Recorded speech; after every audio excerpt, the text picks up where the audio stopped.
Thank you. Welcome, everybody, to House General Information and Housing. And it is Tuesday, April 8th, all day.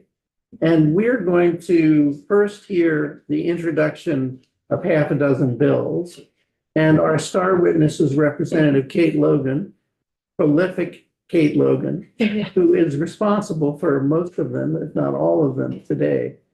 So, Kate, sit down, join us, and tell us your name for the record, and we can just go one after the next. Okay. And people will ask questions as it occurs to them. Good. For the record, I'm Representative Kate Logan. I represent Burlington, Central Old North End, and downtown Burlington. And I serve on the Committee on Environment. So yeah, I've got 6 bills for you.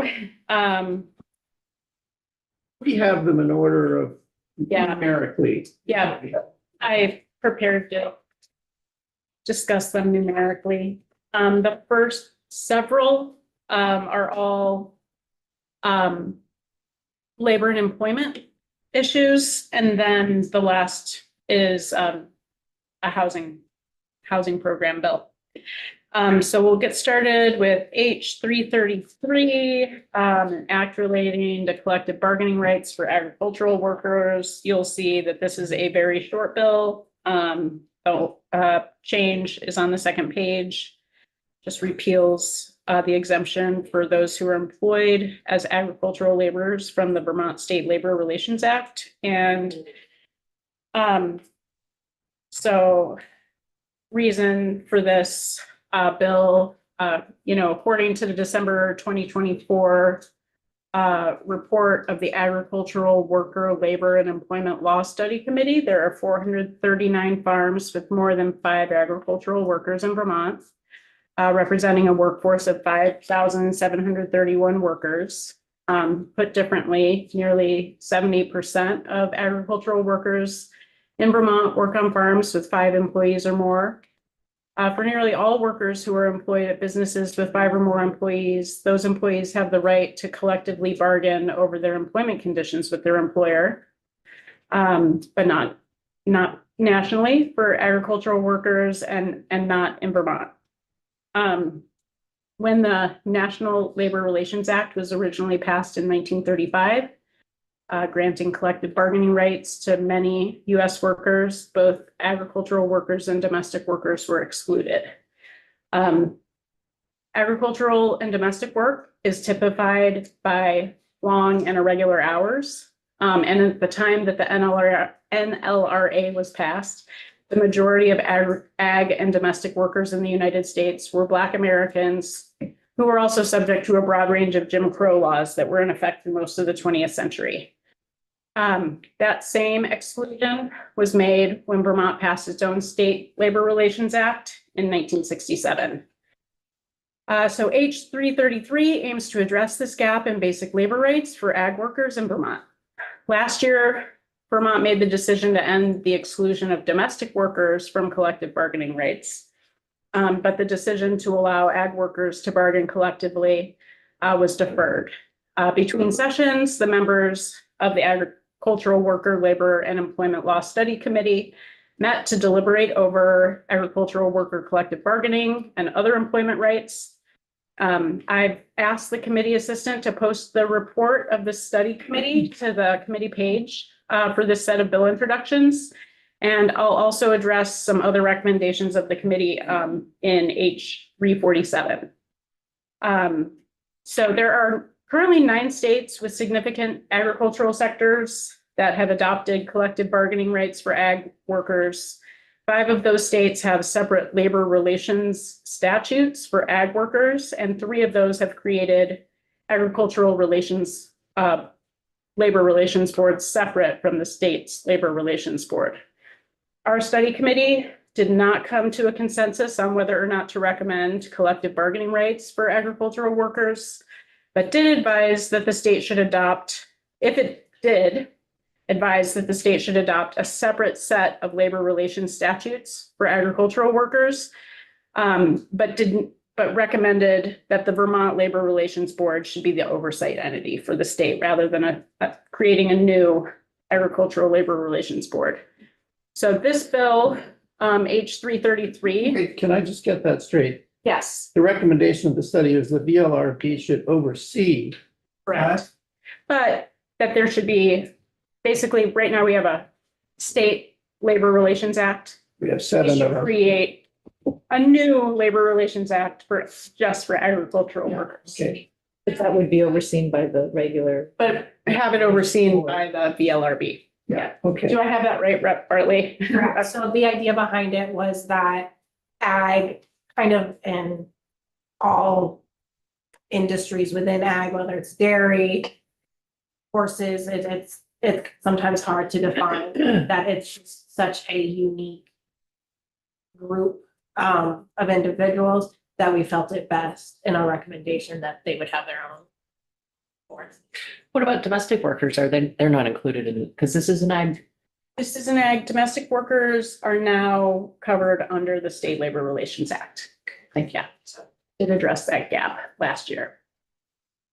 Yeah, and if you read the full report, which I recommend, I think it's very informative. It talks about, you know, how many agricultural workers in Vermont work less than 150 days per year. So we would need special consideration for how, you know, that set of workers could bargain versus permanent workers, et cetera.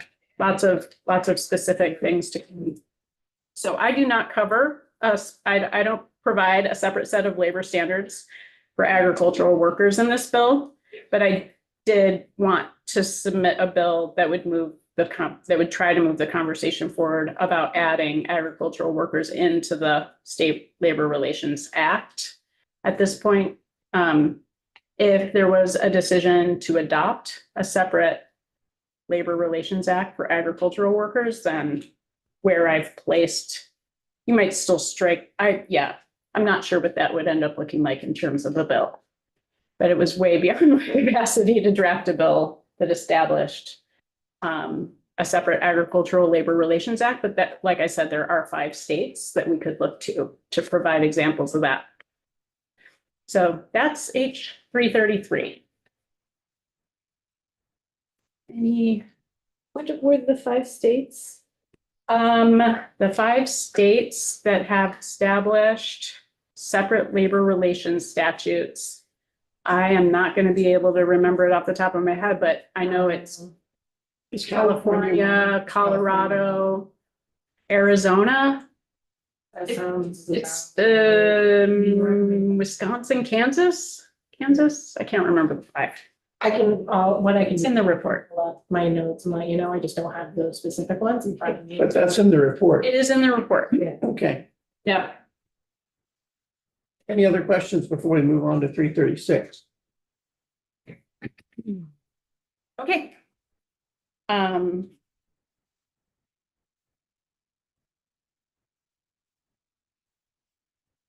This goes in a different direction. So I'll come back to agricultural workers in H 347, but now we're going to talk about not related to labor, the labor movement, collective bargaining rights, et cetera, just employment laws, an act relating to enhancing the enforcement of employment laws. So I'm sure you've heard testimony from the Department of Labor on their lien law enforcement staffing. This has, and if you haven't, please do feel free to ask them about this. This has 3 effects. The first is that public outreach and education regarding employment rights is pretty much relegated to posting some signs in a bathroom at work or, you know, in a hall. So workers aren't getting much education on their employment rights and don't know who to contact if there's an issue at work. The second impact is that there's little capacity for investigation or proactive enforcement activities. So very few times is the Department of Labor just showing up at a business to do an enforcement action, make sure that employers are complying with wage and hour laws and, the full range of employment laws. And so then the third impact, or, the related impact, is that good employers have to compete with employers who take shortcuts, and employers who are known for not treating their employees well aren't held accountable. And this leaves workers to spread that information informally. And often those employers just churn through people, and people who don't know about that employer end up there. And so there's no, in a separate bill, I also try to address the fact that there's no publicly accessible record of enforcement actions taken against employers in Vermont. So that's a separate bill. So this bill, H336, aims to extend a legal concept, qui tam, that is a provision of the False Claims Act, and use it in the employment law context in order to address the lack of capacity by the Department of Labor to conduct enforcement activity related to Vermont's employment standards. In the False Claims Act, private individuals are allowed to sue on behalf of the governor to pursue enforcement of the act. So H336 would add a second chapter, Enforcement of Employment Laws, to Title 21. It would outline a similar qui tam enforcement model of for several chapters within Title 21.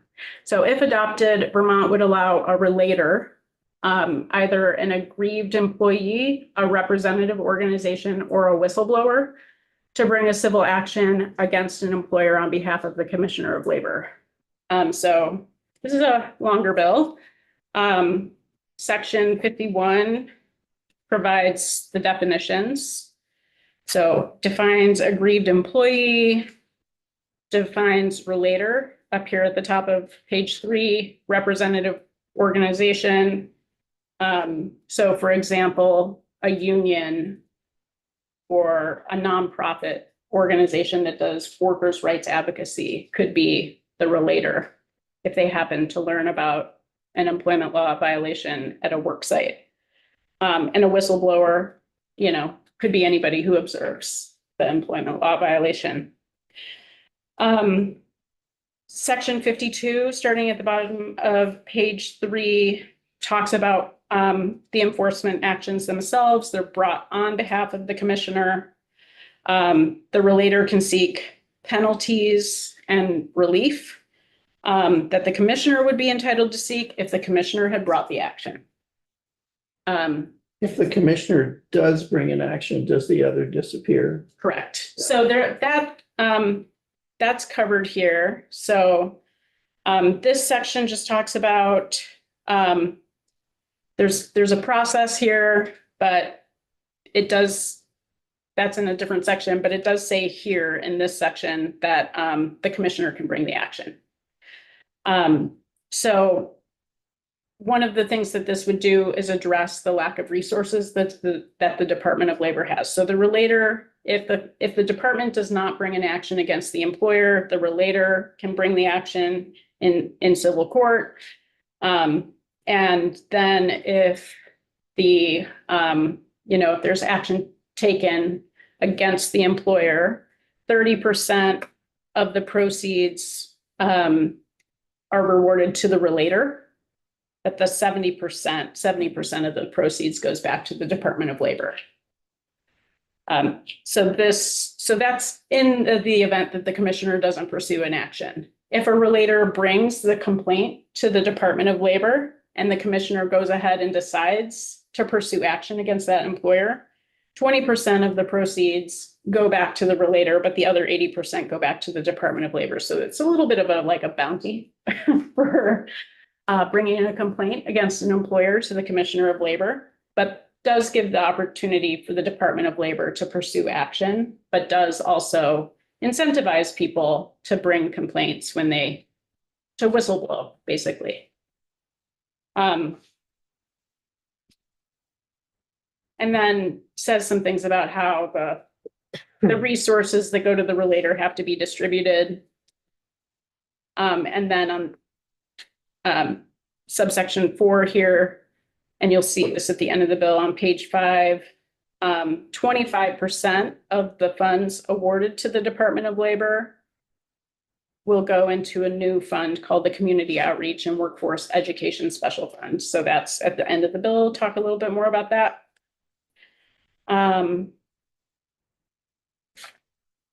Big picture establishes a statute of limitations. It gets into a lot of details here. The procedure is begins on page 7. So the relator has to submit the notice of a claim together with a filing fee to the Department of Labor. Provides a certain amount of information and then gives the Department of Labor 60 days to take action and decide if they want to pursue a claim against that employer themselves or not. Commissioner can ask for extra time. And then gives the commissioner 120 days if they decide to pursue the investigation themselves, gives them 120 days. So it says, okay, you have to get this settled within a few months. And yeah, lots of detail. I don't know how far you want me to get into detail if you're not taking testimony on this yet. The next section, section 54 on page 11, just talks about, you can't retaliate against somebody who brings an action.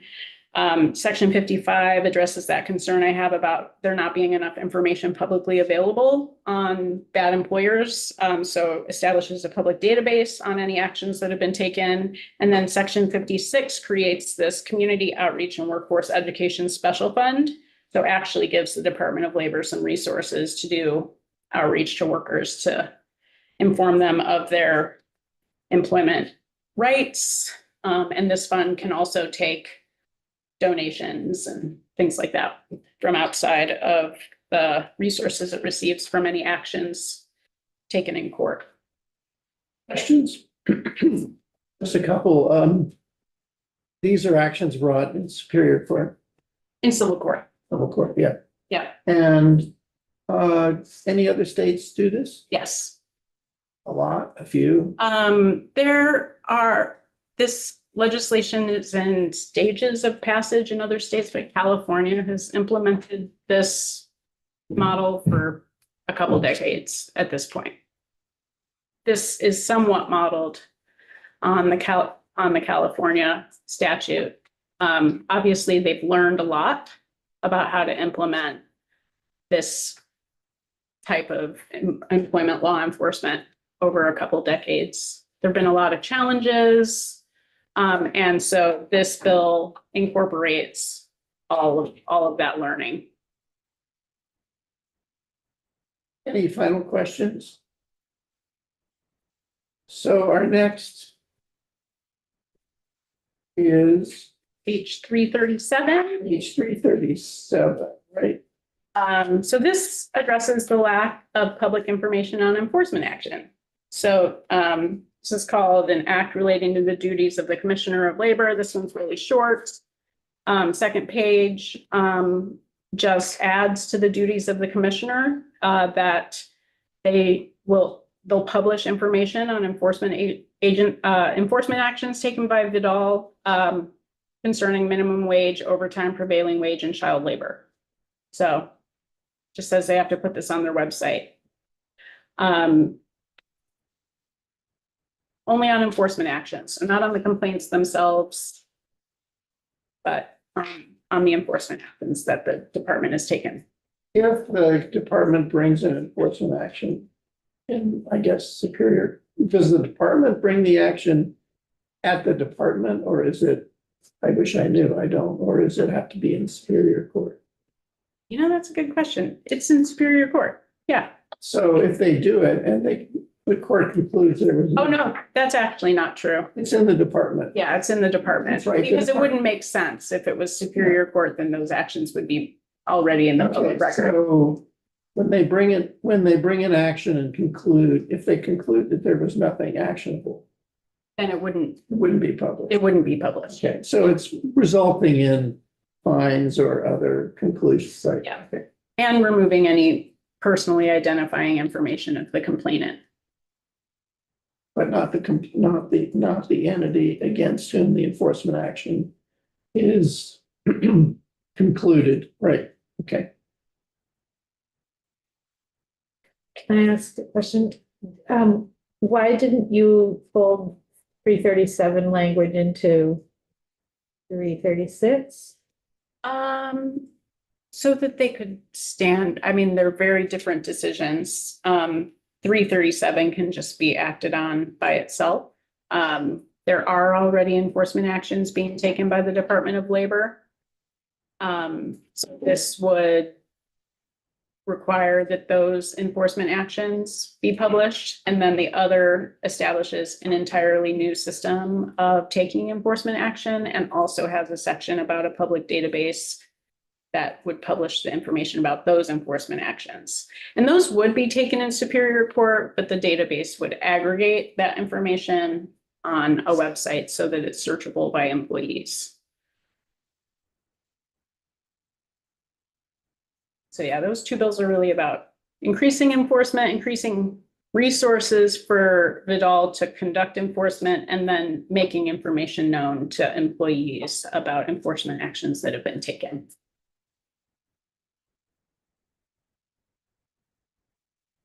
All right. 344.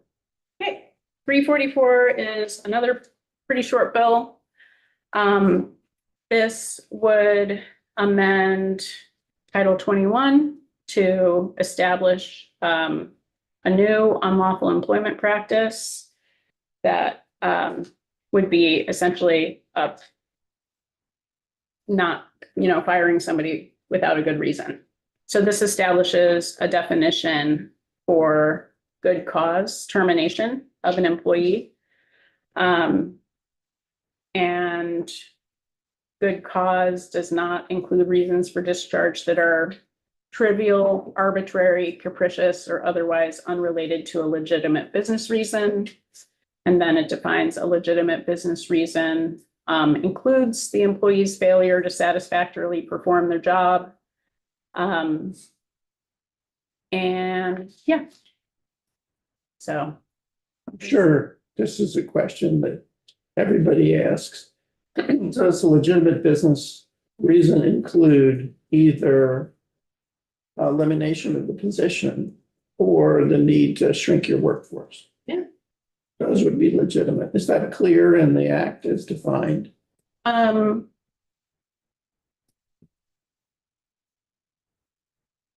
mean, that is not considered an unfair employment practice in our fair employment standards in our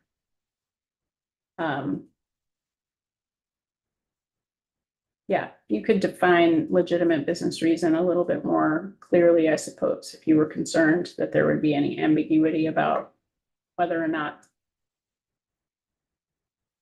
That just seems common sense to me, but I understand that you wouldn't want any ambiguity about what a legitimate business reason is. I'm sorry, I want to go back. So legitimate business reason is a subset of the definition of unfair of what? It's not.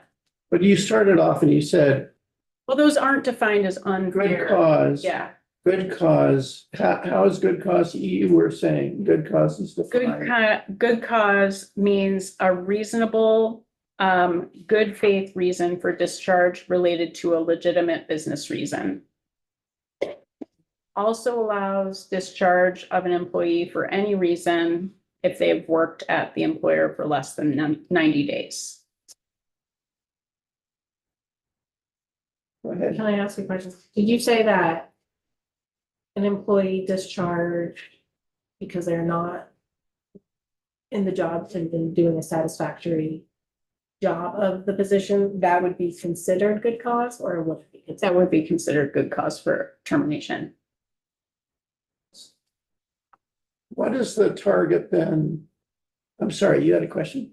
So something like what Ashley just said, then any employee can just say that they're not living up to the potential of the position.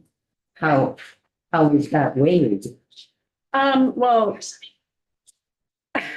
Okay, some info. I- Siri would like to answer the question for us. All the way back here, Siri sometimes. So that's something, that the employee would be able to take to court.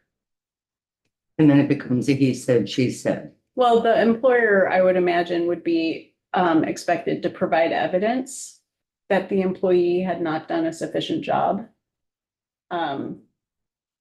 So, yeah.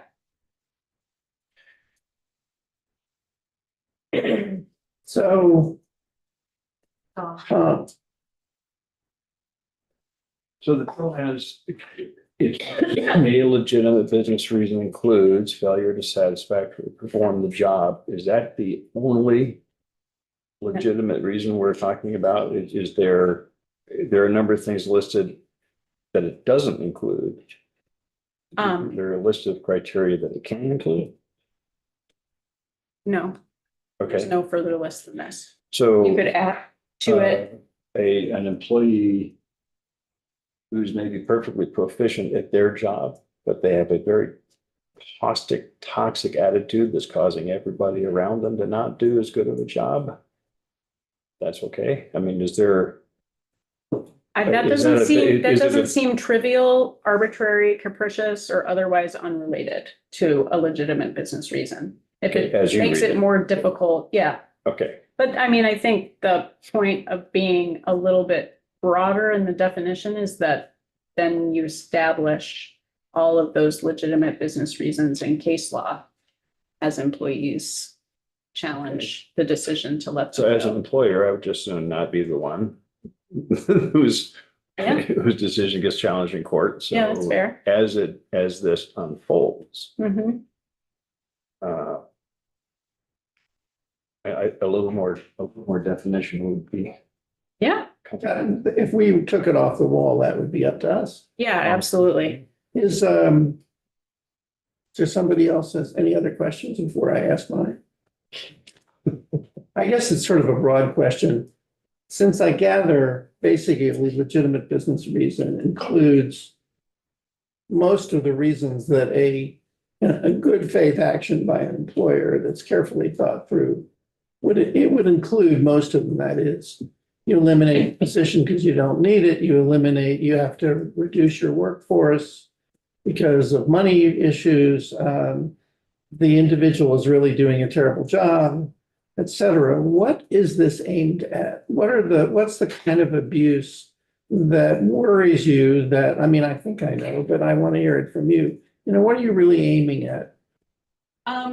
I think there are a lot of times when people are, not a lot, but oftentimes when people are terminated and they say that there was no good reason for it, what they really mean is, and they say, oh, I feel like, they just didn't like me, or they experienced harassment, but it would be really, really hard to prove in court that they experienced harassment or were being discriminated against. But again, the standard for proving discrimination is really high.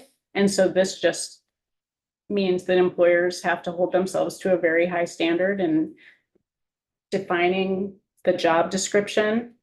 For a particular role, they need to be very clear in their disciplinary processes. They need to document well their reasons for terminating an employee, just raises the expectations for employers about how they interact with their. Do you have a question? Overall. Yeah, do you feel that discrimination and harassment is still a really high threshold to prove even after we changed that definition 2 years ago? You still have to be able to provide documentation in the end. And it's a different process for pursuing corrective action for discrimination and harassment cases. But if your employer can't establish a good cause for letting you go, then that's another angle for the employee to try to have their job restored. Further questions? Great. Could you then, let's take a look here. The next bill, that was 347, right? That was, we just did 344. Next bill is 347. Okay.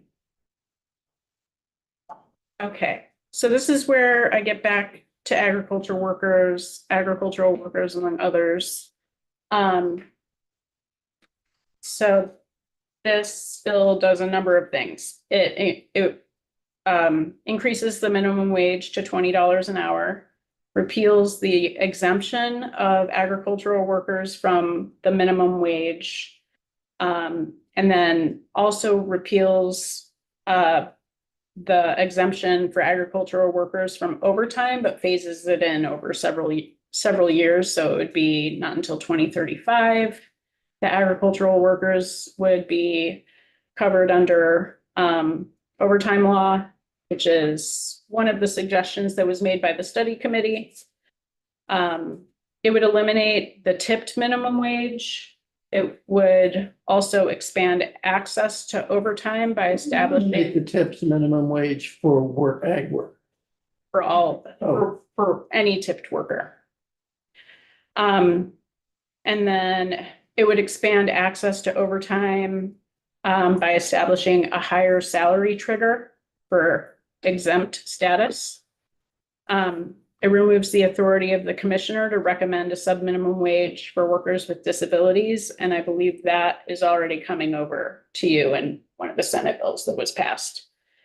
And then it repeals the repeal of the Attorney General's authority to investigate and enforce employee misclassifications. So I'll just go section by section here. You shouldn't assume that we understand each of these things. Right. I mean, we all know what minimum wage is, but Yes, you should say a little more. I will. So not in order of what I just said, but if we go page by page, you'll see page 2. This is where the agricultural worker exemption from labor standards or employment standards is amended. Currently, employee means any individual employed or permitted to work by an employer except. So there's a list of exceptions. This would, it used to say any individual employed in agriculture. This adds the phrase, provided that the individual is the agricultural employer's parent, spouse, or child. So that your family does not get the minimum wage. Your kid does not get the minimum wage for working on your farm. Then you'll see the next line. While domestic service workers have been added into the national or the state labor relations act, they're still not eligible for the minimum wage or overtime. So this repeals that. And if you're curious about, I mean, that's also related to at the same time that this country was passing the National Labor Relations Act, we were also passing minimum wage and overtime laws. So the same workers who were exempt from having collective bargaining rights were also exempt from minimum wage and overtime laws. I think it's a fundamentally discriminatory employment practice. That's just a hold over from Jim Crow America. And now it's become sort of a tradition. We just accept. And I understand the concerns for agricultural employers. But domestic workers are also kind of completely unregulated. So then next page, page 3. This is the section of the bill that would make more employees eligible for overtime.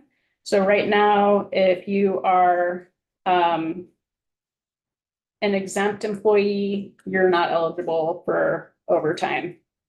So this changes the definition of who can count as exempt by raising the trigger. There's a typo here I'm just noticing. That's a lot. But if you make $1,128 a week or more. Wouldn't that be nice? Everybody gets overtime. Everyone, almost everyone. Then you can't be, you can be considered exempt. Under that, you can't be considered exempt. So that means if you're working at a nonprofit and you make $40,000 a year, but you're salaried, you're eligible for overtime. So it raises the threshold, forget it. Whatever it should say, raises it from what to what? You know, that's a good question. $35,000. Yeah. Thanks. It's from Say that again? 35K 35K. down to what? Oh, it's 1,000 something a week. Yeah, Yeah, okay, like 12, so 13, 15,000. Is that the same thing that federal just tried to do? Yeah. So yeah, the federal Department of Labor was in the process of rulemaking, Which was suspended. which was suspended. So this would implement that same standard into state law. Can I ask a question? Please. So, court in Florida, ruled that, I don't remember the ruling, but it was brought to court and that's why the rulemaking didn't go through. Do you foresee that being a problem in Vermont if we move forward with this? I don't know. I think that's a good question. Sophie and I talked about it just a bit.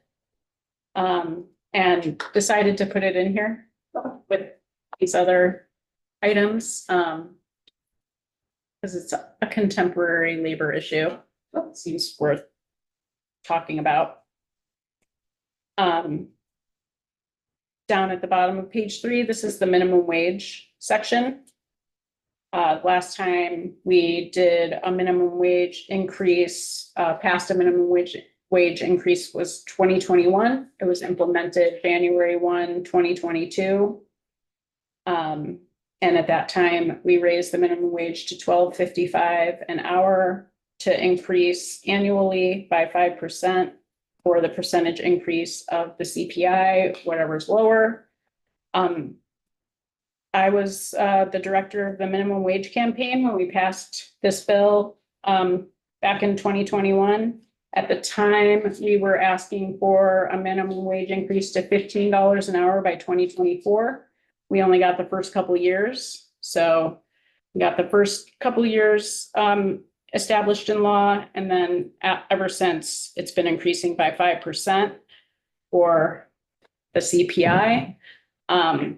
What's interesting is that at the time, we estimated that 15 by 2024 would bring our minimum wage in line with the Vermont livable wage, kind of approximate by the rate of inflation that we had been experiencing. We were sort of like, okay, if we continue to experience inflation at this rate, by 2024, $15 an hour will be about the livable wage as established by the Vermont Livable Wage Study.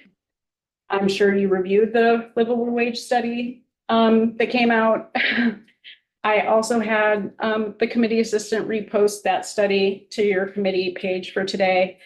But yeah, the livable wage is not $15 an hour for 2024. It's like $19 an hour. So this establishes $20 an hour. I realize that's fairly outrageous to say we're going to go from, $14.07 or whatever our minimum wage is now to $20 an hour by next January. But that it's to make a point essentially that no one can live in Vermont next January while working full time and afford to live unless they're making at least $20 an hour. I don't know how you get there from here. I put a minimum wage bill in last session. That would, because I think one of the things that we know, like Walmart could afford to pay this much, to their employees. But we are concerned about our small business owners. We know that every dollar spent in Vermont stays here for most of it, 80%, whereas if you spend that dollar at Walmart, most of it goes out of the state and benefits somebody else. So my minimum wage bill from last session, would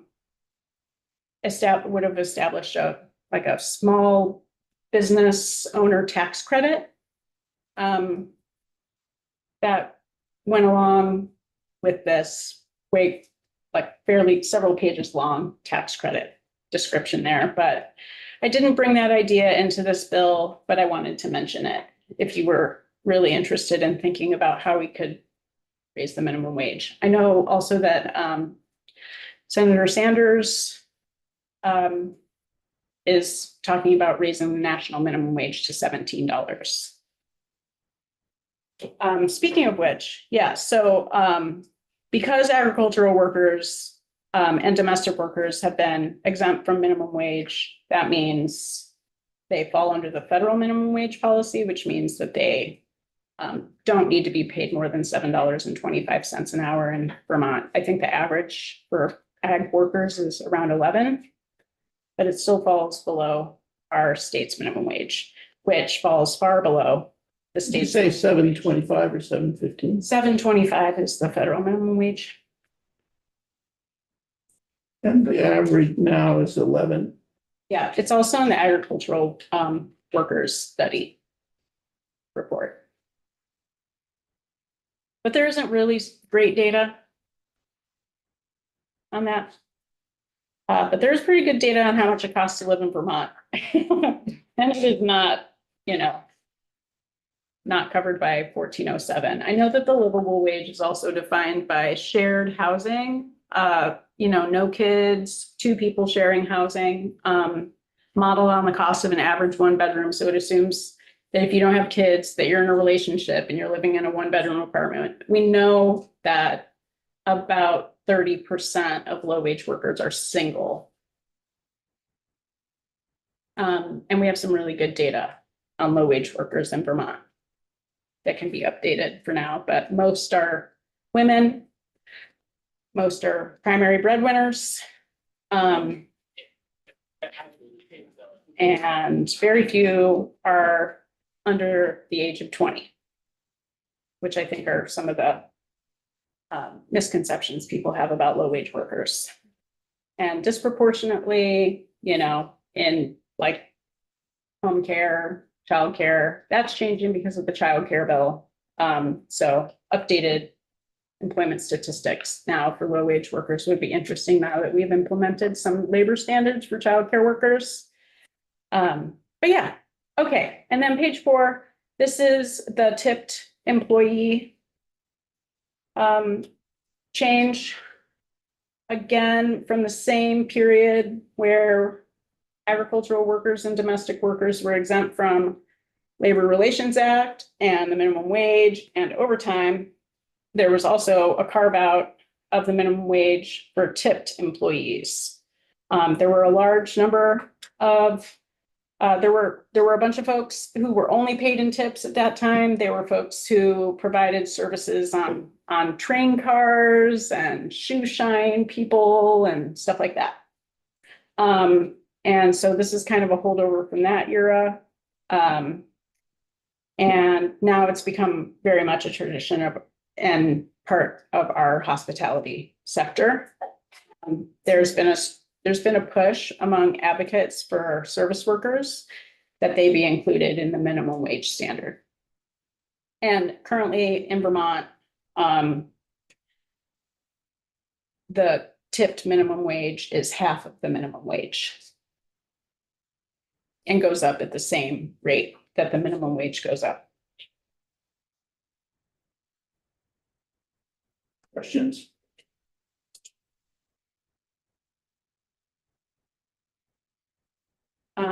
Next page is the phasing in of ag workers into overtime. So it takes a stepped approach, just like New York State is in the process of doing the same thing with agricultural workers. And this was one of the possibilities that the study committee That's the phase in for which? overtime for agricultural workers. 2035. Yeah. So by 2036, so at the end of 2035, any hour worked over 40 hours per week would be subject to overtime for agricultural workers. So do you know what the thinking was behind a phase in for overtime, but not the minimum wage, Jen? If you need help. Oh, please, well, you were on the committee. The testimony we took, were that actually a lot of our farmers were, or those who own farms are actually paying, at least the minimum wage, if not more. Most of those who are represented pay around $17, including housing. But because of the amount of money that it would take, I mean, Overtime. ag is unlike any other industry where the 60-hour work week is practically a 40 work week to us. And because of that, New York has that phased approach, and that was really, the conversation was that was really the only way we saw we could. Yeah. Oh, that made me recall something that should be mentioned for minimum wage for agricultural workers. And other parts of our wage law allow employers to make deductions for benefits that they provide that have cash value, like housing, for example. So if you were going to bring agricultural workers in under the minimum wage law, you would want to probably very specifically consider how employers are allowed to make those deductions, since we know that farmers very often provide housing and other benefits of value, which they'd then be able to deduct from a paycheck, so long as it doesn't result in the employee being paid less than a minimum amount, which you would have to establish what that minimum the worker would have to get after all the deductions for housing and food or whatever. Okay, and then finally, page 6, this is language that you're going to see coming over from the Senate already. So this is takes away the authority of the commissioner to recommend a sub-minimum wage for workers with disabilities. The commissioner has not ever done this, but it's on the books. So the commissioner could establish a sub-minimum wage for workers with disabilities. And we would like to eliminate that. The Senate already, like I said, will be passing that over in a bill that you'll get from them. And then finally, H 439 is an act relating to the creation of the whole home repairs program. So this is modeled on legislation that was passed in other states, including Pennsylvania. I worked specifically with legislators from Pennsylvania on this, but the aim of this bill, you'll see the description says that it provides funding to address habitability concerns, to improve energy or water efficiency, or make a dwelling accessible for individuals. But if you go to page 4, the primary impetus behind this bill is to address something that I've been aware of ever since I worked for the Department of Health on environmental health in buildings, mold, asbestos, lead, et cetera. People want to do things like weatherization, but can't afford to repair their home. They need to remediate asbestos from their attic, but they can't get funding to do that. In order to install a heat pump or do weatherization, they're going to need to use lead safe work practices, and they can't get any money to do that, so they don't do any of it. People might want to install, this doesn't cover it, but an example I've heard more recently from my committee work last session, people would like to take advantage of the opportunity to have a solar panel installed on their home. They're lower income though, and they need their roof repaired before they can install the solar panel. So this kind of gets at some of these things. So this, it would establish a new program that would allow grants for landlords or homeowners at a certain income level or below, or, you know, who have tenants at a certain income level or below, to do some of these repairs that would allow them to do that additional efficiency work. That's really the entire point behind this, is to make sure there's a new source of funding for that issue. It would be a DHCD program, and then the funds could be regranted to local housing agencies or nonprofits. So similar to, it gives them some flexibility to weave this in with all of the other programs that currently exist. And would supplement programs that also exist to do some related work in rental properties, but would specifically open up a new line of interest-free loan or grant program for, you know, low to moderate income homeowners, who are the people that I heard the most from, who have issues, you know, upgrading things in their homes so that they can take advantage of other funds for weatherization. Does this bill have a funding source? It does not. Yeah, general fund.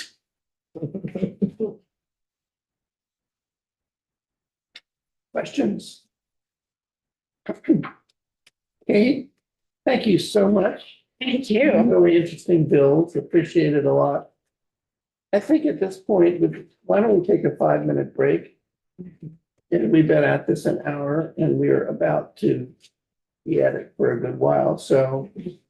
Sorry, I know some of you just arrived for the next item, but we'll be back shortly after 2 o'clock, okay? Let's not make it too long.